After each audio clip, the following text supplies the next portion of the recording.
Hi guys, as I agreed, so we're going to quickly run through uh, some of the rules and features we discussed in the weekly lesson. So here on this tab, I already have Active Directory domain services installed. For you to install it, you have to go to Add Rules and Features.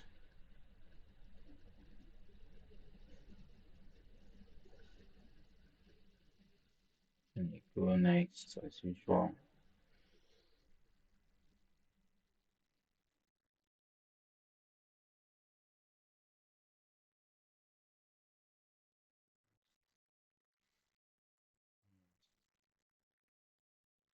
So here you have Active Directory domain services. Even though our target is actually to install Active Directory domain services, but during installation, Active Directory would automatically install DNS because, like I said, it solely depends on DNS. So if there's no existing DNS server within our environment, it automatically installs all. And so on this server, I have both Active Directory domain services. You can see on the left hand pane, and I also have DNS. And primarily, what are you doing within Active Directory? You manage objects. Uh, and even though there are different types of objects, but the most basic objects we talk about around here would be users, computers, and possibly groups.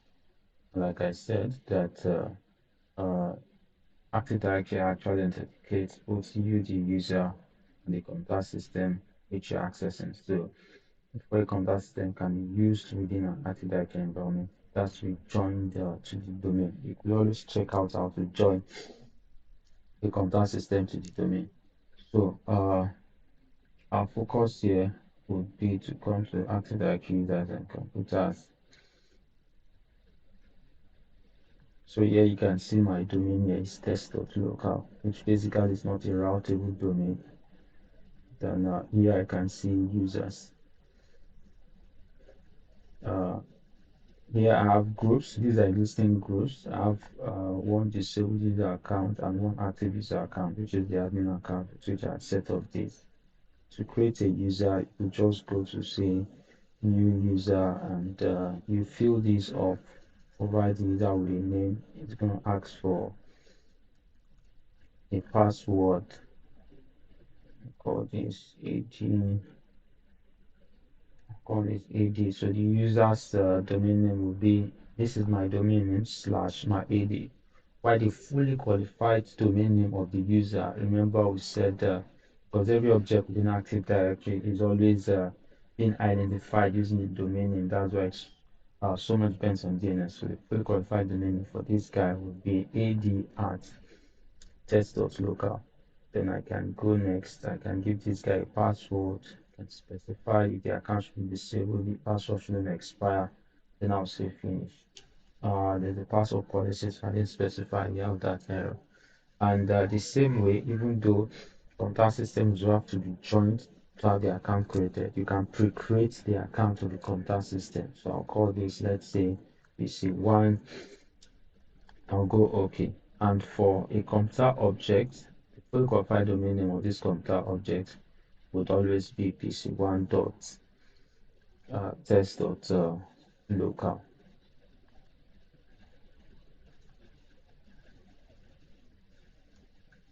So, yeah. So I have properties.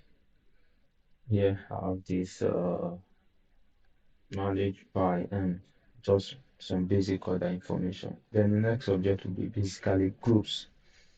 A group is an object that can contain other objects. So your group can contain either user accounts or either computer accounts or either both user and computer accounts. And probably you'd use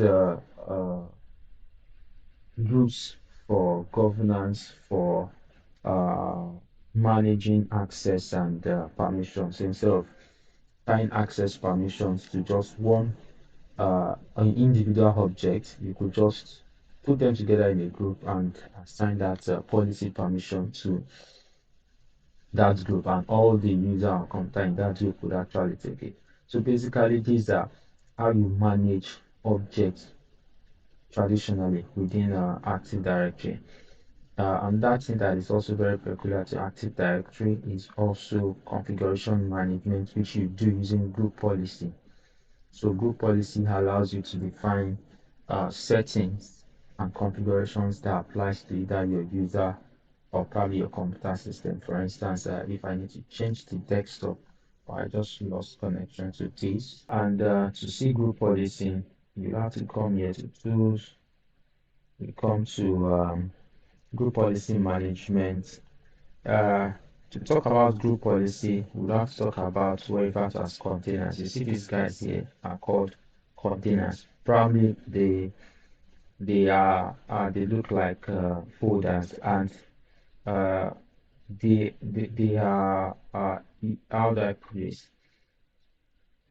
They define level at which you can begin to do delegation. Delegation meaning that for all the users, even though this is default container, user is the default container, I can create a container myself.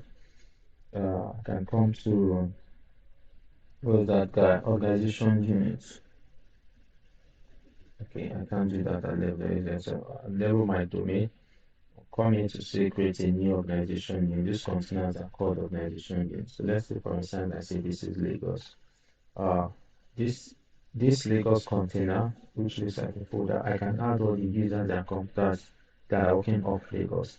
Then I can now delegate the management of these users and computers to an administrator who is in Lagos. So it defines level at which you can do your delegation. That's one use of it. Another use of it also, it also defines the level at which you apply your configuration management settings, that is using group policy. So from here is where you create your group policy settings, which basically are called group policy objects. You have some defaults that have been created for you, like the default domain policy and also the default domain controller policy. So if I come to group policy objects, by default I should have just two. So I have the default domain policy and I have the default domain controller policy. What are those things you have under this? For instance, default domain policy, that's where you have your password policy, a lot of your default security settings.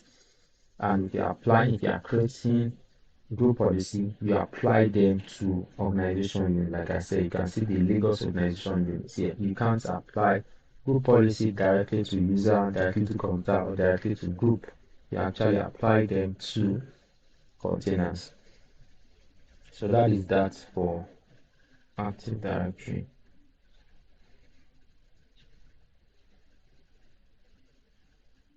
So if you have any question or probably any other thing you want me to clarify on this, you could just drop your question on the Discord channel.